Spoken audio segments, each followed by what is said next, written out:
మేము పెరిగినప్పుడు మా అమ్మా నాన్నలు మాకేం చెప్పారు అసలు ఎలా ఉంటుందంటే అండి, చక్కగా అన్నం పెట్టడం, మళ్ళీ రాత్రి పడుకునే ఏర్పాట్లు చేసేవారు అంతే.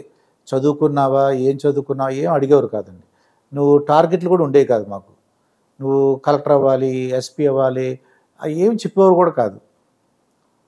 అన్నం పెట్టేవారు, స్కూల్కి పంపించేవారు అంతే. మీ జనరేషన్ ఏంటంటే కొద్దిగా అంటే కొంచెం చదువు మీద వాల్యూ తెలిసింది.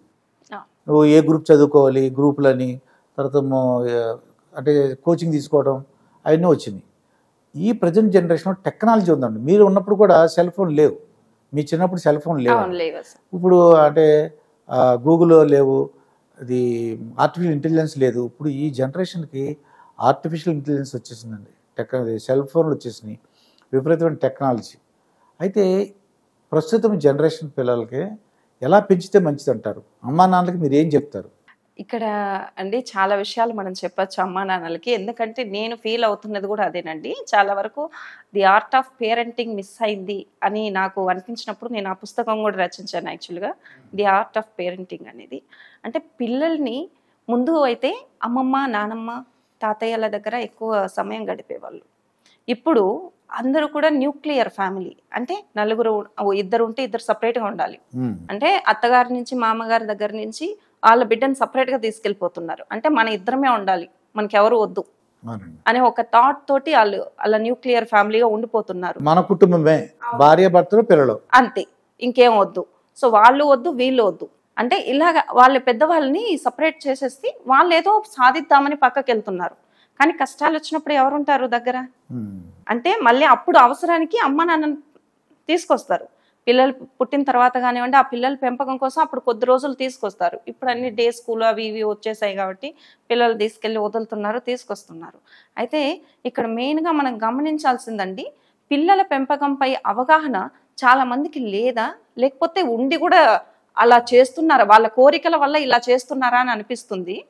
ఎందుకంటే పిల్లల్ని పోషించగలిగితేనే, అంటే వాళ్ళతో టైం స్పెండ్ చేసి వాళ్ళని చూసుకోగలిగితేనే వాళ్ళకు ఒక బర్త్ అనేది ఇవ్వాలి. లేదంటే పిల్లలు కనడమే మానుకోండి అనిపిస్తుంది. అంటే మీరు చెప్పింది నాకు అర్థం ఏంటంటే, పేరెంట్స్ క్వాలిటీ ఇవ్వాలి, అంటే క్వాంటిటీ కాదండి.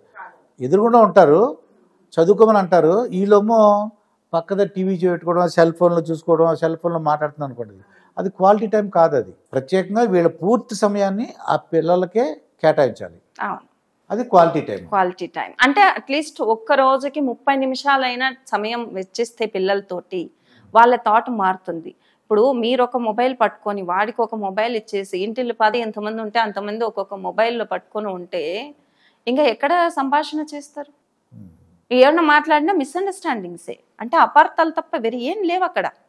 నాన్న లేచి అట్లా ఒక చిన్న వాటర్ తీసుకురారా అంటే కూడా నేను బిజీగా ఉన్నాను కదా, నువ్వు వెళ్ళి తీసుకోవచ్చు కదా అంటాడు పిల్లడు. అంటే ఏం బిజీ, ఇందులో బిజీ అంటే మనమే చెడు చేస్తున్నాం వాళ్ళని. గ్యాడ్జెట్స్ ఇచ్చి నువ్వు గేమ్ ఆడుకో, నువ్వు ఇది చేసుకో, అది చేసుకో. వాడు ఏం చేస్తున్నాడు, కొద్ది రోజులు గేమ్ ఆడతాడు, తర్వాత స్కూల్కి వెళ్ళిన తర్వాత చదువురా నాన్న అంటే, లేదు నాకు మొబైల్ ఉంటేనే హోంవర్క్ చేయగలను, నాకు మొబైల్ ఖచ్చితంగా కావాలి. అప్పుడు పేరెంట్స్ ఏం చేస్తున్నారు, వాడు చదువుకోవడానికే కదా అడుగుతున్నాడు, మొబైల్ ఫోన్ ఇచ్చేస్తున్నారు. సపరేట్గా వాడు రూమ్లో కూర్చుని ఏం చూస్తున్నాడు అందులో, ఏం చేస్తున్నాడు అందులో, ఏ పేరెంట్ అయినా గమనిస్తున్నారా? ఇప్పుడున్న పిల్లలండి ఎల్కేజీ యూకేజీనే చదువుతుంటారు, అంత టాలెంట్గా ఉన్నారు. ఫస్ట్ స్టాండర్డ్ కూడా కానివ్వండి, ఫస్ట్ స్టాండర్డ్ రీసెంట్గా ఒక పిల్లాడు వచ్చాడు నా దగ్గరికి. వాడు చూసిన గూగుల్లో ఏదైతే చూశాడో హిస్టరీ మొత్తం డిలీట్ చేసి పడేశాడు.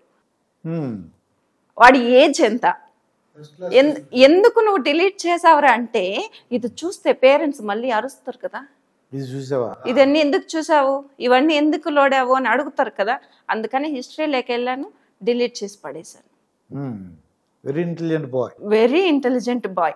అంటే ఇక్కడ మన ఇంటెలిజెంట్ అనుకుంటున్నాం కానీ వాడు మనల్ని ఎంత ఫూల్ చేస్తున్నాడు అనేది ఆలోచించట్లేదు. అది పేరెంట్స్ గమనించాలి, అబ్జర్వ్ చేయాలి. పిల్లలు ఏం చేస్తున్నారు, కూర్చొని వాడు ఏం వాడుతున్నాడు, ఏం ఫోన్ వాడుతున్నాడు, ఎక్కడికి వెళ్తున్నాడు, ఎవరితో ఉన్నాడు, ఎలాంటి వాళ్ళతో సంభాషణ చేస్తున్నాడు, ఏం నేర్చుకుంటున్నాడు, ఇవన్నీ తెలుసుకోవాలి. లేకపోతే చాలా కష్టం. అంటే ఆ పిల్లవాడు చెడిపోయిన తర్వాత వేరేలాగా వ్యాపకాలన్నీ పడిపోయిన తర్వాత ఒక అడిక్షనో ఇలాగా జరిగిన తర్వాత అప్పుడు ఏడుస్తూ వస్తున్నారు అందరూ. బట్ ముందుగా ఎందుకు అవగాహన తీసుకోవట్లేదు? పిల్లల్ని పెంపకం బాగా ఉండాలంటే అండి, పిల్లల కోసం సమయం వెచ్చించేలా ఉండాలి. సమయం కేటాయించి కానివ్వండి, తండ్రి కానివ్వండి, అందరూ కూడాను. అందరూ స్పెండ్ చేయాలి. ఇంకొకటి అండి, ఈ న్యూక్లియర్ ఫ్యామిలీ తగ్గించి పేరెంట్స్ని పెద్దవాళ్ళని కూడా దగ్గర పెట్టుకుంటే అట్లీస్ట్ మీకు సమయం లేనప్పుడు వాళ్ళైనా ఆ పిల్లవాడి మీదనో పిల్ల మీదనో దృష్టి పెడతారు. ఇప్పుడు అన్ని చోట్ల ఏంటంటే అండి, సీసీటీవీ కెమెరా అన్ని ఇళ్లలో కూడా ఫిక్స్ చేసుకుంటున్నారు. పిల్లల్ని చూసుకోవడానికి ఆయమ్మని వదులుతున్నారు, వాళ్ళు ఎలా చూసుకుంటున్నారు ఏంటి ట్రాక్ చేసుకోవడం, ఇవన్నీ ఉన్నాయి. మీరు ఇప్పుడు గ్రాండ్ మా దగ్గర అంటే నానమ్మ తాతయ్య దగ్గర వదిలినప్పుడు కూడాను ఎలా ఏం చేస్తున్నారు చూడండి. కానీ సమయం వెచ్చించండి. మీ తల్లిదండ్రులతోనా సమయం వెచ్చించాలి, పిల్లలతోనా సమయం వెచ్చించాలి. అంటే లైఫ్ను బ్యాలెన్స్ చేయాలి, ఉద్యోగాన్ని బ్యాలెన్స్ చేయాలి. రెండింటిని బ్యాలెన్స్ చేయగలిగితేనే రిలేషన్షిప్ అనే దాంట్లోనే దిగాలి. లేదంటే రిలేషన్షిప్స్ వద్దనుకుంటే సింగిల్గానే ఉండండి, పర్లేదు. ఇదే నేను చెప్పాలనుకుంటున్నది కూడా. ఎందుకంటే ఒక్కసారి రెస్పాన్సిబిలిటీ అని తీసుకున్న తర్వాత ఆ బాధ్యతను పరిపూర్ణంగా నిర్వర్తించడం నీ కర్తవ్యం.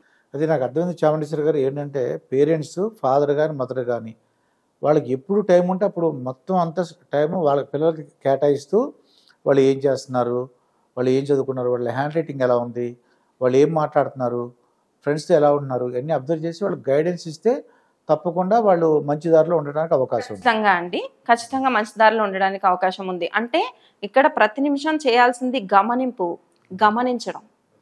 ఏం చేస్తున్నారు వాళ్ళు, వాళ్ళకి ఏం కావాలి, సూపర్విజన్, అవును, అన్నీ ఉండాలి, అన్నీ ఉండాలి. వాళ్ళతో మాట్లాడాలి. టైమ్స్ చిన్న చిన్న స్టోరీలు చెప్పడం అండి, చిన్న చిన్న కథలు, మోటివేషనల్గా చిన్న చిన్న స్టోరీస్ చెప్పడం. అదే చెప్తాము. ఏకాగ్రతకు రీసెంట్గా ఒక స్పీచ్ ఇచ్చినప్పుడు నేను చెప్పాను. ఒక గురువు గారు స్కూల్ ముందర వెళ్తూ ఉంటే ఒక అబ్బాయి ముందర కూర్చొని ఏడుస్తూ కూర్చొని ఉంటాడు. అప్పుడు ఆయన అడుగుతారు, ఏం నాన్న ఎందుకు ఏడుస్తున్నారు అంటే, నాకు స్కూల్కి రావడానికే నచ్చట్లేదు. వాడు 7 ఏళ్ళ వాడు అంటున్నాడు, నాకు స్కూల్కి రావడానికి నచ్చట్లేదు.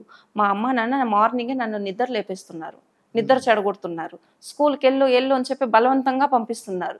స్కూల్కి వస్తే తీరా మా మాస్టరు నువ్వు హోంవర్క్ చేయలేదురా వెదవా అని చెప్పి వాళ్ళు తిడుతున్నారు. సో నాతో పాటు ఉన్న పిల్లలు ఎవరైతే ఉన్నారో అందరూ ఎంచక్కా రాసుకొని వచ్చేస్తున్నారు, నేను రాయలేకపోతున్నాను. అంటే నాకు అంత కెపాసిటీ లేదు, దానివల్ల నాకు స్కూల్ వద్దు, ఇల్లు వద్దు, నేను ఎటైనా పారిపోతాను అంటున్నాడు. అప్పుడు ఆయన అన్నది ఏం లేదు, ఒక గ్లాస్ ఆఫ్ వాటర్ ఇచ్చి ఈ వాటరు కింద పడకుండా, అంటే ఒక్క డ్రాప్ కూడా కింద పడకూడదు, కింద పడకుండా నువ్వు స్కూల్ ఒక రౌండ్ వేసుకొని రా అని చెప్పి పంపిస్తాను.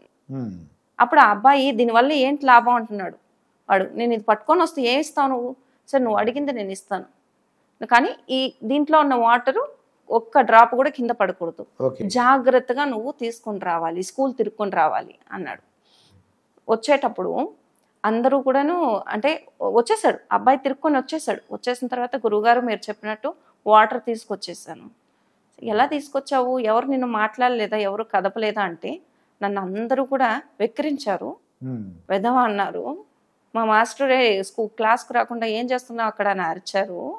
చాలా రకాల మనుషుల్ని కలిశాను, కానీ మీరు చెప్పారు కదా, నేను అడిగింది మీరు ఇస్తానన్నారు కదా, దానికోసం వాటర్ కింద పడకూడదని నేను దాన్ని జాగ్రత్తగా దాన్ని చూసుకుంటూ తిరుక్కొని వచ్చాను, దానివల్ల నేను తీసుకొచ్చేసాను అన్నాడు. అప్పుడు గురువుగారు అన్నారు, నీ ఏకాగ్రత ఎక్కడ ఉంది అప్పుడు? ఆ నీటి మీద అది కింద పడకూడదు అని ఒక థాట్ ఏదైతే ఉందో దాంట్లో ఉంది కదా. సో ఆ ఏకాగ్రత ఫుల్గా అక్కడ పెట్టావు కాబట్టి నువ్వు ఇక్కడ విన్ అయ్యావు. మరి అక్కడ ఎందుకు నువ్వు పెట్టలేకపోయావు అడిగినప్పుడు, అప్పుడు ఆ గురువు గారికి ఇతను అంటున్నాడు, సరే అప్పుడైతే నేను ఇంటికి వెళ్ళొచ్చు కదా, స్కూల్కి వెళ్ళొచ్చు. నీ ఏకాగ్రత దేంట్లో ఉంది? విద్యలో వచ్చి నువ్వు రానివ్వాలంటే నీ ఏకాగ్రత మొత్తం అందులో పెట్టు. ఎందుకు వాడిలా అంటున్నాడు, వీడిలా అంటున్నాడు, ఇవన్నీ ఎందుకు అని అన్నప్పుడు అతనికి అర్థం అయింది. చిన్న పిల్లవాడైనా కూడా అర్థం చేసుకోగల కెపాసిటీ వాళ్ళకి. ఏకాగ్రతతో చదువుకుంటే జ్ఞానం వస్తుందండి, బాగా చదువుకోగలడు, అది నేర్చుకోగలడు, అది మళ్ళీ ఎగ్జామ్లో బాగా రాయగలడు.